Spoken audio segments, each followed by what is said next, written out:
Exodus chapter 2. Now a man of the house of Levi married a Levite woman, and she became pregnant and gave birth to a son. When she saw that he was a fine child, she hid him for 3 months. But when she could hide him no longer, she got a papyrus basket for him and coated it with tar and pitch. Then she placed the child in it and put it among the reeds along the bank of the Nile. His sister stood at the entrance to see what would happen to him. Then Pharaoh's daughter went down to the Nile to bathe, and her attendants were walking along the river bank. She saw the basket among the reeds and sent her slave girl to get it. She opened it and saw the baby. He was crying, and she felt sorry for him. "This is one of the Hebrew babies," she said. Then his sister asked Pharaoh's daughter, "Shall I go and get one of the Hebrew women to nurse the baby for you?" "Yes, go," she answered. And the girl went and got the baby's mother. Pharaoh's daughter said to her, "Take this baby and nurse him for me, and I will pay you." So the woman took the baby and nursed him. When the child grew older, she took him to Pharaoh's daughter, and he became her son. She named him Moses, saying, "I drew him out of the water." One day, after Moses had grown up, he went out to where his own people were and watched them at their hard labour. He saw an Egyptian beating a Hebrew, one of his own people.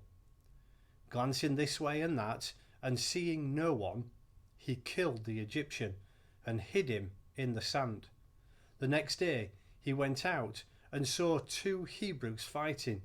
He asked the one in the wrong, "Why are you hitting your fellow Hebrew?" The man said, "Who made you ruler and judge over us? Are you thinking of killing me as you killed the Egyptian?" Then Moses was afraid and thought, "What I did must have become known." When Pharaoh heard of this, he tried to kill Moses, but Moses fled for Pharaoh and went to live in Midian, where he sat down by a well. Now a priest of Midian had 7 daughters, and they came to draw water and fill the troughs to water their father's flock. Some shepherds came along and drove them away, but Moses got up and came to their rescue and watered their flock. When the girls returned to Reuel, their father, he asked them, "Why have you returned so early today?" They answered, "An Egyptian rescued us from the shepherds. He even drew water for us and watered the flock." "And where is he?"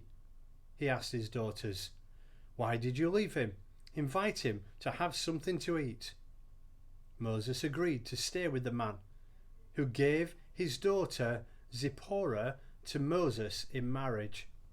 Zipporah gave birth to a son, and Moses named him Gershom, saying, "I have become an alien in a foreign land." During that long period, the king of Egypt died.